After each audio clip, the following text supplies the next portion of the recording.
रोज हम घंटों Instagram scroll करते हैं, या तो कभी यूट्यूब पर वीडियोस देखते रहते हैं, या फिर व्हाट्सएप पे हम मैसेजेस शेयर करते रहते हैं। लेकिन एक सवाल, क्या इंटरनेट पर जो भी चीज़ें दिखती है वो सच है? अगर नहीं तो फिर मैं पता कैसे लगाए कि कौन सी चीज़ें सच है और कौन सी चीज़ें झूठ?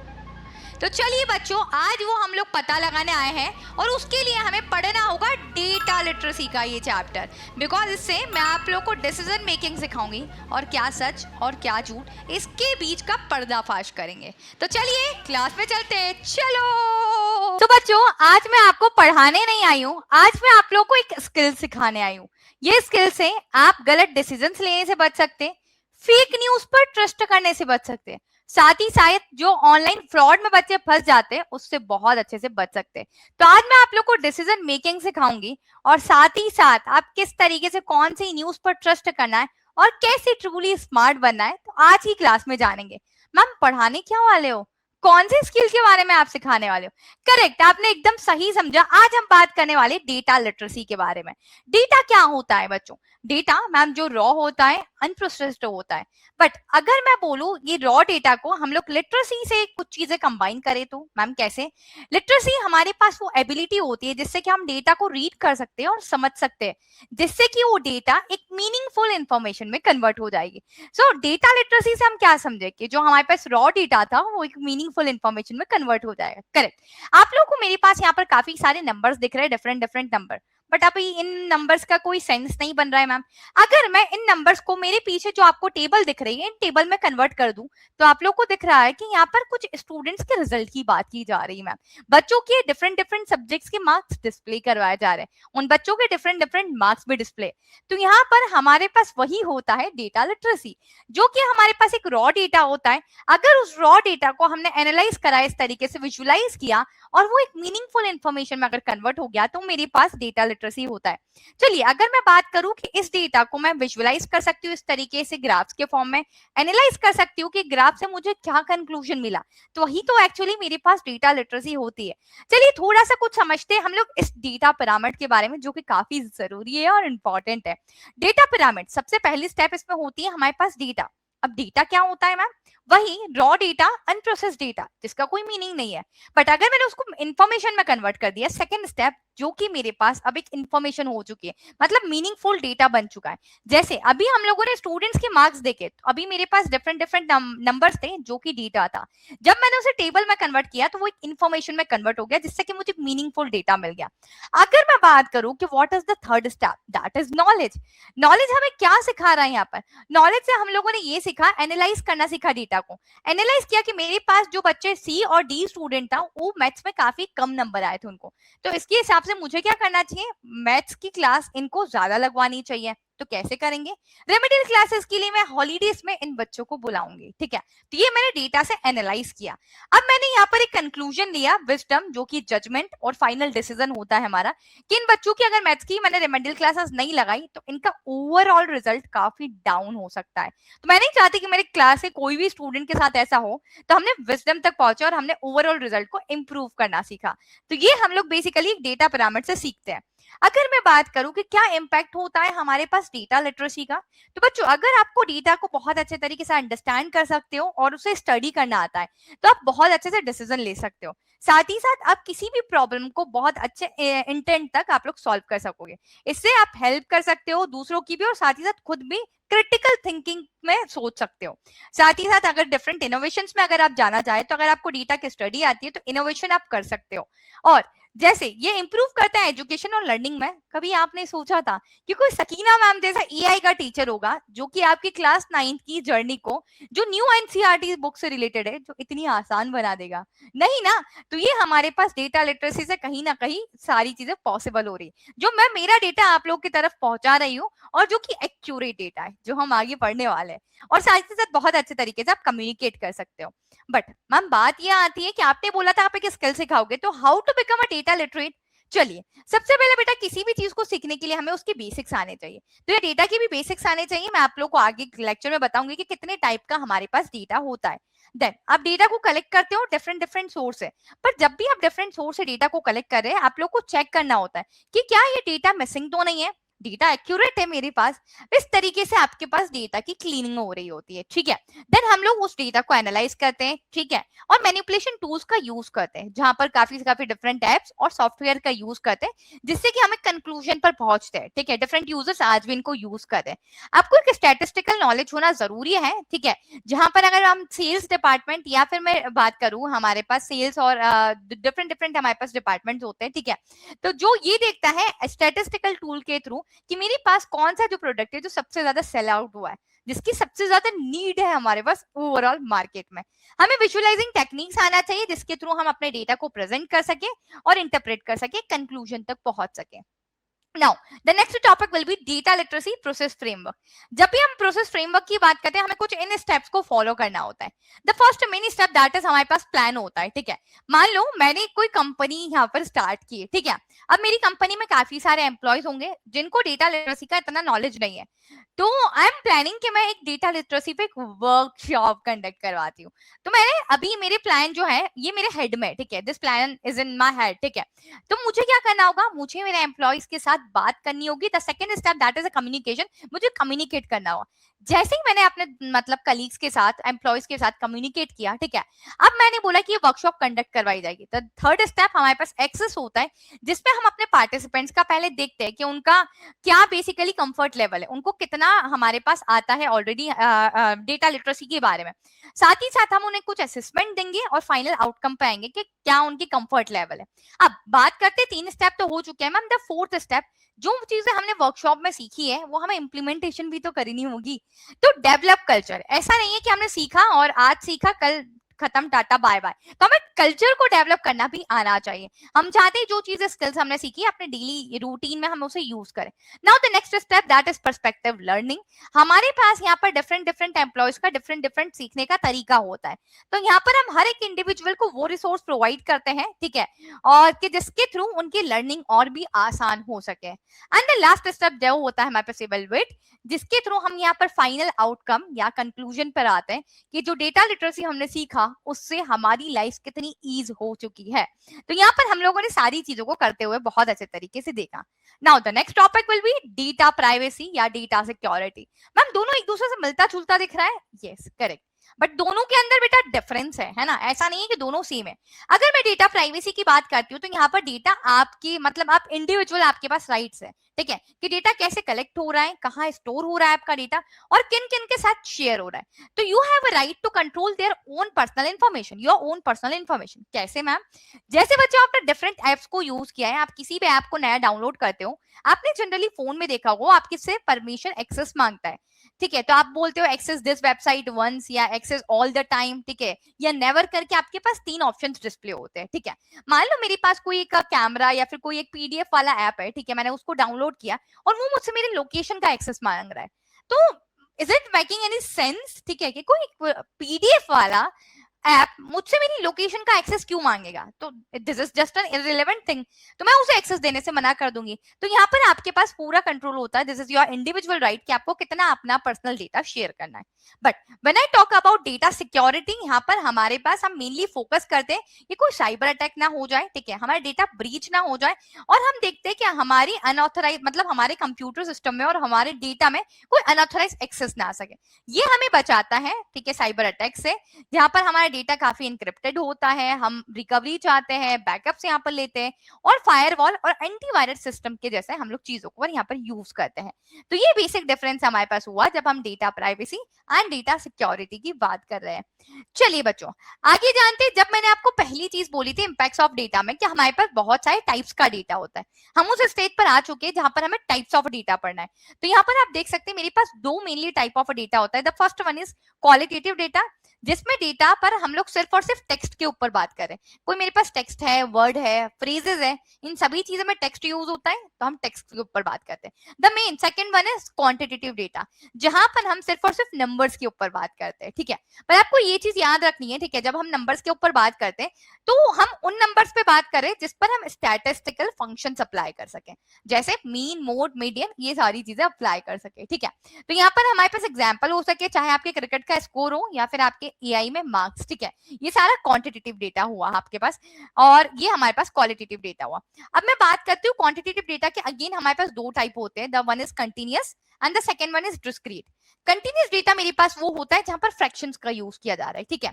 जैसे आप किसी भी चीज में जब फ्रैक्शन, जैसे आपके मार्क्स में, आपके मार्क्स एआई में कितने आए, 99.9 मार्क्स, ऑफ कोर्स आएंगे यार, तो that marks is your continuous qualitative data, ठीक है। डिस्क्रीट मार्क्स में बोल सकती हूँ कि मेरी क्लास में कितने स्टूडेंट है, तो मेरी क्लास में हमेशा जो स्टूडेंट होंगे that is in a whole number, that can't be in a fraction. हमारे पास फ्रैक्शन में हो नहीं सकते। मेरे पास ऐसा थोड़ी है कि मेरे पास 98.2 स्टूडेंट है, नहीं, मेरे पास 98 स्टूडेंट है मेरी क्लास में, ठीक है। तो हमारे पास डिस्क्रीट डेटा हुआ क्वांटिटेटिव के अंदर। चलिए, अब यहाँ पर आपके पास टेबल दिखाई दे रही है, आप लोग को मुझे बताइए ये नेम कैसा डेटा होगा, क्वालिटेटिव या क्वांटिटेटिव। ये जो मार्क्स है ये कैसा डेटा होगा, क्वालिटेटिव या क्वांटिटेटिव। वेट का मैं बता देती हूँ कि वेट हमारे पास क्वांटिटेटिव डेटा होगा, बट क्वांटिटेटिव डेटा के अंदर भी ये मेरे पास कंटिन्यूअस होगा।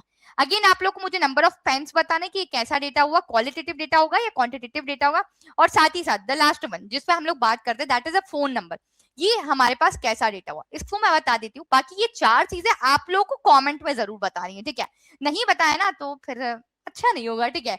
जैसे जैसे बताओगे बेटा आप लोग का इंगेजिंग बढ़ता जाएगा और मुझे पता चलेगा कि आपने लेक्चर कहाँ तक देखा है। अगर मैं फोन नंबर की बात करूं तो ये फोन नंबर यहाँ पर हमारे पास एक सीक्वेंस और सीरीज दिखाई दे रही है 10 नंबर्स की। मैं बात करूं बच्चों ये फोन नंबर पे मैं क्या स्टैटिस्टिकल फंक्शन अप्लाई कर सकती हूँ, that is mean mode median. नहीं मैम, नहीं कर सकते हो, है ना, नहीं कर सकते है ना। जब अपन कोई नंबर ऐसा हो जिसपे अपन मीन मोड मीडियन हमारे पास कोई भी स्टैटिस्टिकल फंक्शन अप्लाई नहीं कर सकते बच्चा, तो वो डेटा हमारे पास क्वालिटेटिव डेटा नहीं होगा, ठीक है। क्वांटिटेटिव डेटा नहीं होगा, सॉरी, ठीक है। हमारे पास ये क्वांटिटेटिव डेटा नहीं होगा। ये कैसा डेटा होगा मेरे पास मैम, ये क्वालिटेटिव डेटा होगा, ठीक है। तो यहाँ पर आपको याद रखना है कि हर नंबर भी हमारे पास क्वांटिटेटिव डेटा नहीं होता है, कुछ क्वालिटेटिव डेटा होता है, जैसे कि फोन नंबर, जैसे कि आधार नंबर, जैसे कि आपका पैन कार्ड नंबर, जो आपके पास बहुत लंबे लंबे डेटा होता है ना, योर रोल नंबर, ये आपके पास जिन पर हम लोग स्टैटिस्टिकल फंक्शन नहीं अप्लाई कर सकते, वो आपके पास क्वांटिटेटिव डेटा कभी भी नहीं हो सकता है। Alright, this is clear to you. आगे बात करते हैं। हमारे पास डोमेन्स होते हैं 3 एआई के, ठीक है। तो हमारे पास कौन सी डोमेन में किस टाइप का डेटा यूज हो रहा है, चलिए बात करते हैं। अगर मैं कंप्यूटर विजन डोमेन की बात करूं तो उसमें हमारे पास इमेजेस, वीडियोस, ये विजुअलाइज डेटा यूज होता है। अगर मैं बात करूं एनएलपी की, जो कि होता है नेचुरल लैंग्वेज प्रोसेसिंग, इसमें हमारे पास टेक्सचुअल डेटा यूज होता है, मतलब PDF files, documents and blah blah blah, ठीक है। अगर हम बात करें स्टैटिस्टिकल डेटा की, ठीक है, जिसमें हमारे पास न्यूमेरिक डेटा स्टोर होता है, इसमें हमारे पास टेबल्स, एक्सेल फाइल, ये सारा डेटा होता है। तो हमने इन तीनों चीजों को भी कवर कर लिया। Now the next second step हमने देखा था कि हम लोगों को पता चलिए कितने टाइप्स का डेटा होता है। अब हमें डेटा सोर्स को कलेक्ट करना है, ठीक है। तो हम जब हम डेटा सोर्स को कलेक्ट करते हैं, the second step that is acquiring data. तो आप डेटा को कैसे कलेक्ट कर सकते हो, there are many ways to collect the data, ठीक है। सबसे पहला तरीका आप लोग को दिख रहा है प्राइमरी डेटा कलेक्शन। तो मतलब ये हमारा जो प्राइमरी डेटा कलेक्शन होता है ना, ये फर्स्ट हैंड डेटा होता है, ठीक है। मतलब अपन ने खुद ने इस डेटा को कलेक्ट किया है। कैसे, आप सर्विस पर जा सकते हो, खुद डेटा कलेक्ट कर सकते हो, आप इंटरव्यूज करवा सकते हो, आपने एक्सपेरिमेंट्स परफॉर्म किए और आपने वहां से कुछ ऑब्जर्वेशंस निकाले, जिससे कि आप लोगों ने खुद उस डेटा पर मतलब रिसर्च की है, और this is just a first hand data. पर यहाँ पर एक और होता है, that is secondary data collection. Secondary data collection में ये डेटा हमने नहीं कलेक्ट किया है, हमने दूसरे सोर्सेज है उन पर बिलीव किया है। जैसे वो सोर्सेज हो सकते हैं हमारे पास, कोई पब्लिक आर्टिकल हो सकता है। मैं अगर बात करूं, मेरे पास कोई भी रिसर्च हो सकती है, ठीक है, रिसर्च पेपर्स हो सकते हैं, ऑनलाइन डेटाबेसेस हो सकते हैं, कोई गवर्नमेंट का डेटाबेस हो सकता है, गवर्नमेंट के हमारे पास डेटा सेट्स सर्च हो सकते हैं, एंड मेनी मोर थिंग, ठीक है। और एक जो होता है, जो हम लोग किसी भी वेबसाइट पर जब ट्रस्ट करके डेटा को कलेक्ट करते हैं, तो that is a data collection from a website. But आपको याद रखना है, जब भी आप किसी वेबसाइट से डेटा को कलेक्ट करें, वेब सर्विसेज को यूज करें, मेक श्योर करिए कि वो डेटा आपके पास कैसा हो, ठीक है, ट्रू हो, सही हो, ठीक है। ऑलराइट, एक और चीज हमारे पास यहाँ है कि की स्टेप्स इन एक्वायरिंग डेटा। यहाँ पर हम देख सकते हैं कि 3 मेरे पास चीजें लिखी हुई, that is data discovery. Data discovery क्या होता है, अभी जो हम लोगों ने डेटा कलेक्ट किया, अगर मैं इस डेटा में से कुछ सर्च करना चाहती हूँ और नया डेटा सर्च करना चाहती हूँ, ठीक है, that is not a part of my existing data, तो मैं यहाँ पर सर्च कर सकती हूँ डेटा डिस्कवरी की हेल्प से। अब अगर मैं बात करूँ, मेरे पास डेटा ऑगमेंटेशन क्या होता है, तो डेटा ऑगमेंटेशन मेरे पास एक प्रोसेस होती है जिसमें मैं एग्जिस्टिंग डेटा में कुछ नया डेटा मैं चाहती हूँ उसे ऐड कर सकूं। क्योंकि अगर आप एक एआई मॉडल को जितना ज्यादा डेटा देंगे वो उतने न्यू पैटर्न्स बना पाएगा और उतने एक्यूरेट आंसर्स को जनरेट कर पाएगा। तो बच्चों आपको वैरायटी ऑफ डेटा देना है, अलग अलग टाइप का डेटा देना है, जिससे कि हम अपने एआई मॉडल को काफी अच्छा ट्रेन कर सकें। Last step that is data generation की अगर बात करें बेटा यहाँ पर, तो हमारे पास डेटा जनरेशन से हम अपना एक्चुअल डेटा नहीं देते। समटाइम्स हमारे पास होता है ना कि that is my personal information, वो हम शेयर नहीं कर सकते एआई के साथ। जैसे मेरा नेम, मेरी एज, मेरा फोन नंबर, ये मैं नहीं शेयर कर सकती हूँ, ठीक है, दैट कैन बी डेंजरस, ठीक है। तो हमने क्या करा, उसके जगह मैंने सिंथेटिक डेटा एआई के साथ शेयर किया है, जो कि मिलता जुलता है, ठीक है, 19-20 का डिफरेंस है, दैट इज नॉट एक्चुअल, ठीक है, बट वो it seems to be actual, वो हमने उससे बनाया है कि वो नेचुरल डेटा हमारे पास दिखे, जिससे कि एआई मॉडल काफी हद तक चीजों को सीख पाए, ठीक है। अब देखते हैं हमारे पास कौन कौन से हमारे पास ऐसे एथिकल कंसर्न्स है बच्चों, जिसके ऊपर हम बात करते हैं डेटा एक्वाइजिशन में। What are the ethical concerns in data acquisition? तो जब बेटा पर आप बात करोगे तो सबसे पहली चीज होती है आपके पास बायस। आपको ऐसा डेटा शेयर नहीं करना है जिससे कि हमारे पास बायसनेस होने लगे। कंसेंट, आपने जिसका भी डेटा लिया है उसका कंसेंट काफी ज्यादा आपके लिए जरूरी है, वो हाँ है या ना, आप बिना पूछे उसका डेटा नहीं यूज कर सकते। ट्रांसपेरेंसी, आपने जब भी डेटा उससे कलेक्ट किया है आप मेक श्योर करेंगे कि वो डेटा आपके पास कैसा है, ट्रांसपेरेंट है, आप उससे कुछ छुपा तो नहीं रहे हो, ठीक है, हाइड इंटेंशंस तो नहीं है आपके पास। हमारे पास होता है नेक्स्ट इज अनोमिनिटी, ठीक है। इससे हमारे पास ये कहना चाहते हैं कि हम उस पर्टिकुलर पर्सन की आइडेंटिटी को काफी अच्छे तरीके से प्रोटेक्ट करके। And the last is accountability, इससे कि ये हमारी रिस्पॉन्सिबिलिटी है कि जिस भी हमने पर्सन का डेटा शेयर किया है वो सब कुछ हमारे पास सेफ हो, ठीक है, किसी और थर्ड पार्टी के साथ ना शेयर हो रहा। Okay, now the best practices for acquiring data, यहाँ पर हमारे पास हमें कैसे पहचान होगी मैम किस चीज की कि कौन सा डेटा गुड है और कौन सा डेटा मेरे पास बैड है, इसकी पहचान होना भी तो काफी जरूरी है ना बेटा, ठीक है। तो जो आपके पास गुड डेटा होगा बेटा हमेशा वो वेल स्ट्रक्चर होगा, आपके पास एक्यूरेट होगा, आपके पास कंसिस्टेंट होगा, उसमें आपके पास आपको क्लीनली प्रेजेंटेड होगा, ऐसा नहीं होगा कोई इनकरेक्ट इन्फॉर्मेशन, ऐसा कुछ भी नहीं होगा। और साथ ही साथ ऐसी इन्फॉर्मेशन आपके साथ शेयर की जाएगी that will be relevant, that is relevant to your requirement. But अगर मैं बैड डेटा पर बात करूं तो बैड डेटा जस्ट अपोजिट इसके साथ इसके लिए होगा। जो हमारे पास इन्फॉर्मेशन अभी बैड डेटा में होगी वो काफी स्कैटर्ड होगी, ठीक है, इनकरेक्ट वैल्यूज काफी ज्यादा होगी, डुप्लीकेट वैल्यूज होगी, कुछ मिसिंग वैल्यूज होगी, और यहाँ क्लीनली प्रेजेंटेड नहीं होगी, पुअरली प्रेजेंटेड वैल्यूज हमारे पास होगी, और इसमें इस तरीके की इंफॉर्मेशन होगी जो कि हमारे लिए रिलेवेंट नहीं है शेयर करना। तो दिस इज द थिंग, ठीक है। Now you can make a difference between a good data and a bad data, ठीक है। तो यहाँ से हमने चीजों को समझा। अब हम लोगों ने बेटा यहाँ पर सीखा कि मैम एक्वायर कैसे करते हैं, ठीक है, हम लोगों ने एक्वायर वाली स्टेप सीख ली कि डेटा को एक्वायर कैसे किया जाता है। अब नेक्स्ट स्टेप जिस पर हम है दैट इज अ प्रोसेस, किस तरीके से हम लोग यहाँ पर डेटा को प्रोसेस कर रहे होंगे। चलिए, प्रोसेस करने से पहले हमारे पास एक और स्टेज होती है। मैम कौन सी स्टेप की स्टेज की बात कर रहे हो आप? That is pre processing data. अब हम हमारे डेटा को प्री प्रोसेसिंग कैसे करें? प्रोसेस से पहले भी एक स्टेप है, यस करेक्ट, आपने सही सुना, यू हर्ड इट राइट, ठीक है। तो प्री प्रोसेसिंग स्टेप में हमारे पास क्या होता है, जैसे आप लोगों के पास यहाँ पर एक टेबल दिखाई दे रही है बच्चों, ठीक है, आप लोग एक टेबल को बहुत अच्छे तरीके से देख रहे हैं, यहाँ पर देख रहे हैं कि बहुत एक मिसिंग वैल्यूज है। मैम हमने यहाँ देखा एक और अगेन मिसिंग वैल्यूज है मेरे पास। और आप अगर डेट का यहाँ पर फॉर्मेट देख रहे हैं ना, तो डेट का फॉर्मेट बड़ा अजीब सा है, यहाँ पर 1 जनवरी 2025 ऐसा लिखा है, फिर यहाँ जनवरी को लिख दिया, अजीब सा नहीं लग रहा? या 2025 पहले लिख दिया है, यहाँ पे अगेन जनवरी लिख दिया है, मतलब the format is just very scattered और क्लटर्ड, ठीक है, हमारे पास सेम फॉर्मेट में चीजें यहाँ पर फॉलो नहीं हो रही, this is not a good data, ठीक है।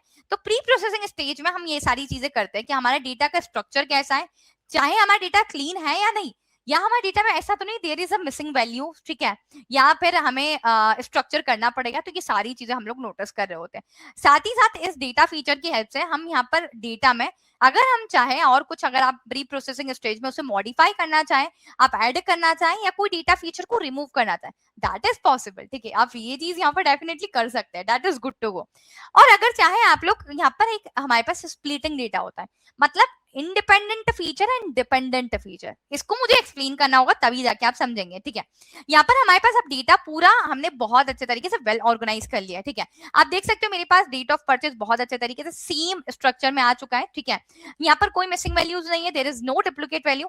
यहाँ पर एक और चीज नोट कर सकते हो, मेरे पास ये एज ग्रुप वाला जो ये वाला जो कॉलम था, इसको मैंने ऐड किया, ये पहले से मेरे पास एडेड नहीं था, तो मैंने यहाँ पर क्या करा है, एडिंग वाले फीचर को इसको यूज किया है, ठीक है।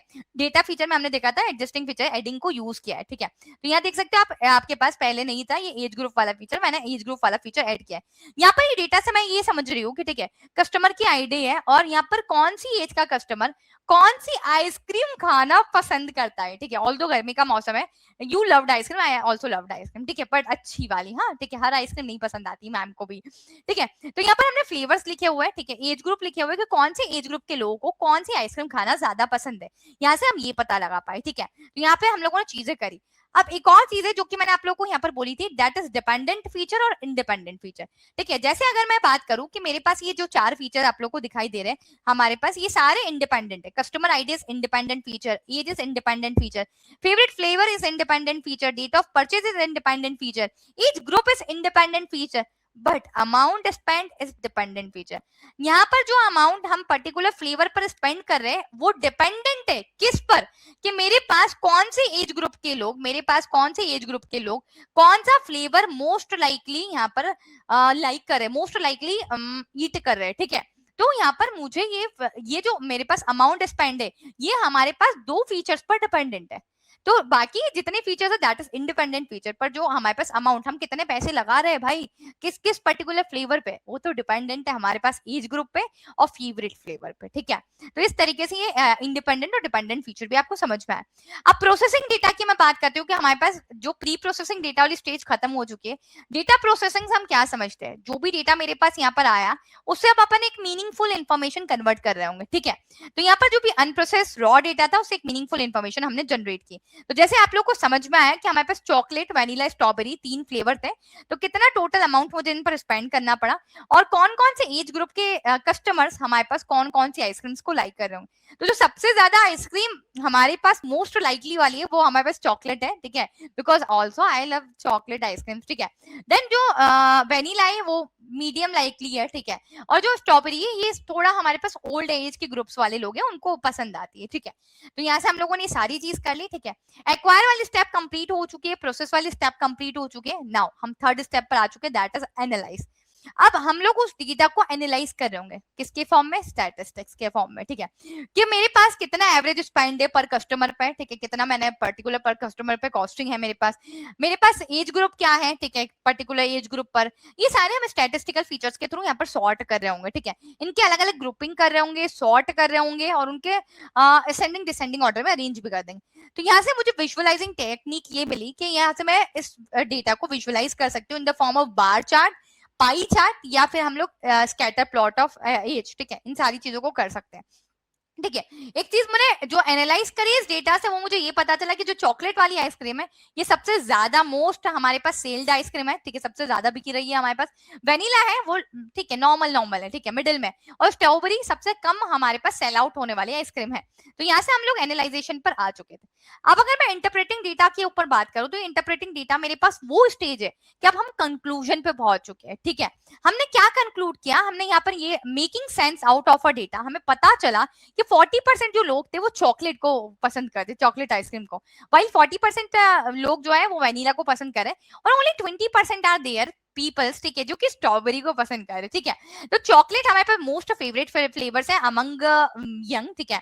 हमारे पास यंग ज्यादा आइसक्रीम्स पर स्पेंड करते हैं as compared to old age group, और अगर ओल्ड एज ग्रुप की बात करूं तो उनमें स्ट्रॉबेरी वाला फ्लेवर सबसे ज्यादा चलता है, ठीक है। तो यहाँ पर हमें समझ में आया, ठीक है, हमें अपने क्रिटिकल क्वेश्चन का आंसर मिल चुका है, ठीक है। यहाँ पर हम डिसीजन मेकिंग स्किल्स पर सीख चुके हैं। अच्छा, एक और चीज है, जो इंटरप्रेटिंग डेटा है ना ये हमें क्वालिटेटिव और क्वांटिटेटिव डेटा इंटरप्रिटेशन पर भी बताता है, ठीक है।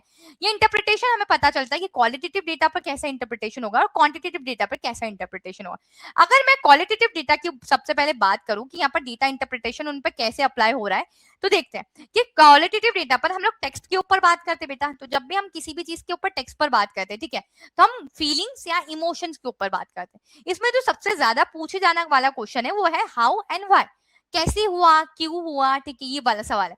जैसे मैं और हमें जब क्वालिटेटिव डेटा पर हम बात करते हैं तो हम मोस्टली इंटरव्यूज कंडक्ट करवाते हैं, फोकस ग्रुप करवाते हैं, जहां पर हम डिबेट्स वगैरह कंडक्ट करवाते हैं सेम टॉपिक को डिस्कस करने के लिए। एंड इसके हमारे पास एक एग्जांपल हम ले लेते हैं कि why do students like attending online class. तो इसके पास जो मेरा आंसर होगा ना, जो स्टूडेंट्स मुझे देंगे, ठीक है, तुम लोग भी मुझे दे सकते हो कि why do you like YouTube videos, ठीक है, more YouTube content, educational YouTube content, ठीक है। तो इसका जो भी आंसर होगा ना दैट विल बी लॉन्ग, ठीक है, हमारे पास एक टेक्स्ट के फॉर्म में होगा और काफी लंबा चौड़ा आंसर यहाँ पर होगा। बट अगर मैं यहाँ पर क्वांटिटेटिव डेटा इंटरप्रिटेशन पे बात करती हूँ, जो कि नंबर्स पर काम करता है, तो यहाँ पर मेरे पास क्या होगा कि आंसर्स हमारे पास किस में होंगे, हम कैसे पूछ सकते हैं सवाल इसमें कि व्हेन, हाउ मेनी और हाउ ऑफन, ठीक है, इस तरीके से मैं सवाल को पूछ सकती हूँ। यहाँ पर हम क्वांटिटी पर बात करेंगे, यहाँ हम कोई फीलिंग या इमोशन पे बात नहीं करें, हम क्वांटिटी पर बात करेंगे, ठीक है, क्योंकि हम नंबर्स पर बात कर रहे हैं। यहाँ पर हमारे पास जो मेथड्स यूज की जाने वाली है, जैसे आप लोगों ने देखा है मैं क्लासेस में पोल कंडक्ट करवाती हूँ। पोल पर मेरे पास एक परसेंटेज शो होता है कि कितने बच्चों ने उस पोल का जवाब सही दिया है, तो एक नंबर शो होता है। असेसमेंट में आपको कितने मार्क्स आए, एक नंबर शो हुआ। अगेन पोल्स के सर्वे में भी कितने लोग परेशान है, कितने, ठीक है, जो भी है, सर्वे में भी हमारे पास एक नंबर जनरेट होता है। ऑलराइट, तो यहाँ पर एक एग्जाम्पल अगर हम ले तो how many students like attending online class, तो इसका आंसर मेरे पास एक नंबर के फॉर्म में मिलेगा कि कितने बच्चे, तो हो सकता है 110, 50,000, 80,000, इस तरीके से हमें एक नंबर के फॉर्म में इसका आंसर मिल रहा होगा। ऑलराइट, अब हमने डेटा को सब कुछ कर लिया, लास्ट स्टेज जो किया हमें डेटा को प्रेजेंट करना। कैसे डेटा को प्रेजेंट कर रहे होंगे, तो हम डेटा को प्रेजेंट कर सकते हैं तीन तरीके से, या तो टेक्सचुअल तरीके से, या फिर मैं टेबल्स के फॉर्म में डेटा को प्रेजेंट कर सकती हूँ, ग्राफिकल तरीके से मैं डेटा को प्रेजेंट कर सकती हूँ। तो अगर आप टेक्स्ट के फॉर्म में डेटा को प्रेजेंट करना चाहते हो तो आपकी इच्छा है, आप ग्राफ के पैराग्राफ्स के फॉर्म में कर सकते हैं, पॉइंटर्स के फॉर्म में कर सकते हैं, या फिर लार्ज डेटा सेट्स के ऊपर बात कर सकते हैं। टेबल के फॉर्म में हमने देखा रोज एंड कॉलम्स होती है, उस फॉर्म में कर सकते हैं, या फिर अगर ग्राफिकल फॉर्मेट में अगर आप चाहें तो हमारे पास बार ग्राफ्स होते हैं, जिसके ऊपर आप डिफरेंट चीजों को कंपेयर करवा सकते हैं। मैंने यहाँ पर डिफरेंट स्टूडेंट्स के मार्क्स को कंपेयर करा है कि एक स्टूडेंट कितने पर आवर्स पढ़ता है, एक स्टूडेंट पर्टिकुलरली पर आवर कितना पढ़ता है एक दिन में, ठीक है। यहाँ पर आप लाइन ग्राफ का यूज कर सकते हैं। लाइन ग्राफ बेसिकली हमारे पास ट्रेंड्स पर ज्यादा काम करता है कि over the period of time जो क्या क्या ट्रेंड्स है, इन ट्रेंड्स के अकॉर्डिंग ही हम लोग इस तरीके से लाइंस को बिल्कुल कनेक्ट करके यहाँ पर लाइन ग्राफ बना रहे होते हैं। तो इसका एग्जांपल बहुत अच्छा ले लेते हैं, हमारे पास students weekly study hours over a month, ठीक है, हम उसका वीकली आवर्स देख रहे हैं, ठीक है, ओवर अ मंथ के कितना है होगा। अब हम पाई चार्ट के ऊपर बात करके, जहां पर हमारे पास डिस्ट्रीब्यूशन ऑफ मैथ्स स्कोर दिखा रहा है, ठीक है, कि बच्चों का अलग अलग का क्या क्या मैथ्स स्कोर होगा, तो इस तरीके से हम लोगों ने पाई चार्ट के फॉर्म में उसे प्रेजेंट किया है। तो मेरे पास यहाँ पर एग्जांपल क्या हुआ कि percentage of student studying in different environment. कोई बच्चा हो सकता है जिसको बहुत शांति में लेकर पढ़ना पसंद है, कोई मेरे जैसा हो सकता है जिसको लाइट म्यूजिक पसंद है, ठीक है, जब मैं मैथ्स पढ़ती थी ना, ठीक है, तो मैं लाइट म्यूजिक में पढ़ती थी, ठीक है। कोई हो सकता है कि डी टाइम में पढ़ना पसंद है, कोई नाइट आउल होगा, ठीक है। तो there are different different types of student जिन्हें डिफरेंट डिफरेंट चीजें यहाँ पर हमारे पास पसंद होती है। अच्छा बच्चों, रिमेंबर, स्मार्टफोन होना सिर्फ और सिर्फ जरूरी नहीं है, इक्वली इंपॉर्टेंट है कि आप स्मार्ट यूजर भी हैं। चलिए जाने से पहले एक सवाल ये है कि आपके हिसाब से इंटरनेट पर जो भी कोई इंफॉर्मेशन होती है उसको ट्रस्ट करने से पहले ऐसी कौन सी एक चीज है जो कि आप जरूर चेक करेंगे। तो चलिए कमेंट में जरूर सोचिए और मुझे बताइए, और जो बेस्ट कमेंट होगा उसको मैं लाइक कर रही होंगी और डेफिनेटली पर्सनली रिप्लाई करूंगी। इसी के साथ अगर आपने चैप्टर नंबर 1 नहीं देखा एआई प्रोजेक्ट साइकिल वाला, तो जाके जरूर देख लीजिए बिकॉज वो ऑलरेडी अपलोडेड है। और मैं मिलती हूँ आप लोगों से 3rd चैप्टर में। Till then keep learning. This is your educator Sakina Ali signing off. Like, subscribe, share भूलना मत।